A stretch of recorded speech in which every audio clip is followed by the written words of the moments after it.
In Nebraska, a state known for its straightforward governance, public officials are involved in what's called the sanctuary games. These officials publicly deny sanctuary policies while their actions suggest otherwise, creating a discrepancy between their words and practices. This situation has led to debates about the true intentions behind Nebraska's approach to illegals, affecting local law enforcement and community trust. These sanctuary games involve a sophisticated interplay of deceit where the actions of those in power, ranging from the state's highest offices to local law enforcement, contradict their public narratives. Nebraska, along with Douglas County and its urban center, Omaha, have become pivotal in a nationwide discourse on sanctuary policies.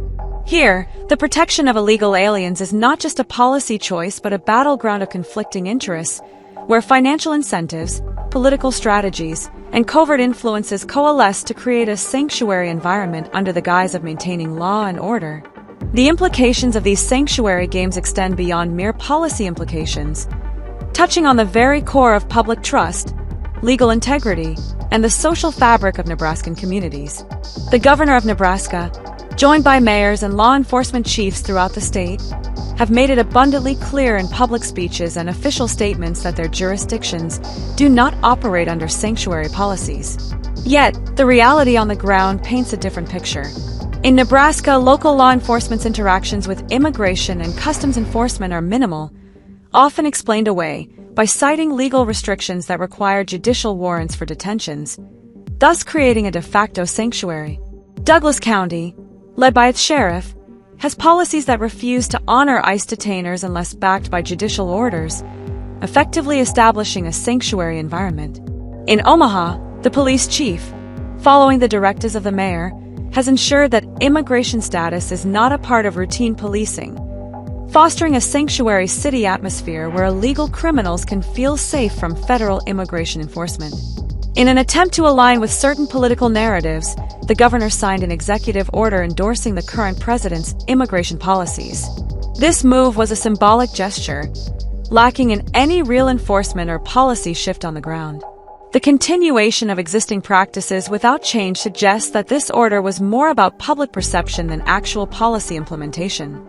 This scenario underscores a broader issue where state responsibilities are passed off to federal authorities, allowing local officials to continue their sanctuary practices without direct accountability. The city of Omaha exemplifies a complex game of responsibility dodging. Here, the police chief can claim adherence to the mayor's directives, who in turn can deflect responsibility to the city council, creating a cycle where no one takes ultimate responsibility for the sanctuary policies being enacted.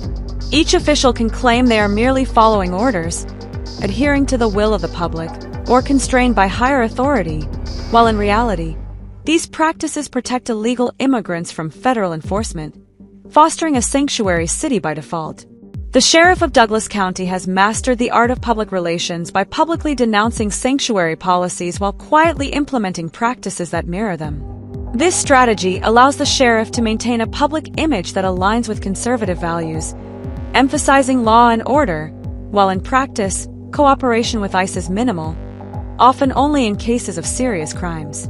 This approach is a purposeful move to protect illegal invaders under the guise of community trust and law enforcement discretion, for social pressure, political leverage, and financial benefit. The shift in federal immigration policy under the Biden administration has significantly influenced local practices in Nebraska. An increase in illegal migrants arriving without proper documentation has led to a scenario where local law enforcement can, either by design or by default, ignore immigration statuses. This is often rationalized by citing federal policy or the lack of clear directives, creating a complex environment where local officials can continue to play sanctuary games without directly challenging federal authority. Behind the scenes, a sophisticated network of financial and political incentives shapes the sanctuary policies in Nebraska. Elected officials at various levels leverage the illegal population for personal or political gain. Funds allocated for public services like housing, healthcare, and education are often redirected or misused, while demographic shifts are used to influence electoral outcomes. There are also explicit and corrupt practices where officials gain from bribes or kickbacks from businesses using cheap labor, or they partake in real estate schemes that profit from the sheltering of illegal tenants. Public employees, from law enforcement to civic administrators, find themselves entangled in affiliations with groups and organizations funded by investors who profit from illegals. These connections do not surface in public forums but are nurtured in secretive meetings, private clubs, and personal dialogues. The public discourse, especially in settings like city council meetings, is often criticized for being filled with half-truths or outright propaganda, serving the interests of these investor-backed groups rather than the well-being of the community. The revelation of these practices has ignited a demand for accountability among the populace.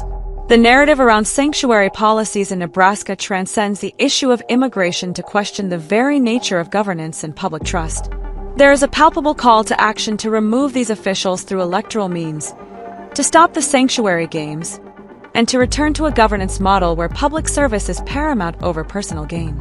The sanctuary games in Nebraska unveil a disturbing reality where the integrity of public service is compromised by self-interest, political maneuvering, and financial incentives. This discrepancy between the public's expectations and the officials' actions has led to a profound erosion of trust in governmental institutions.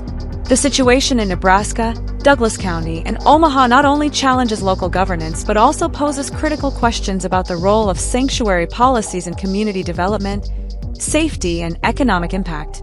As this debate unfolds, the necessity for transparency, accountability, and a genuine commitment to public welfare becomes increasingly urgent.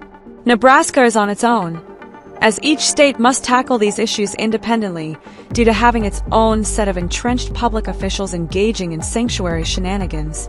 This scenario emphasizes the need to thoroughly scrutinize these officials, their roles in the illegal immigration situation, the incentives and hidden agendas they have for keeping illegal populations within communities, and their preference for these issues over other public concerns.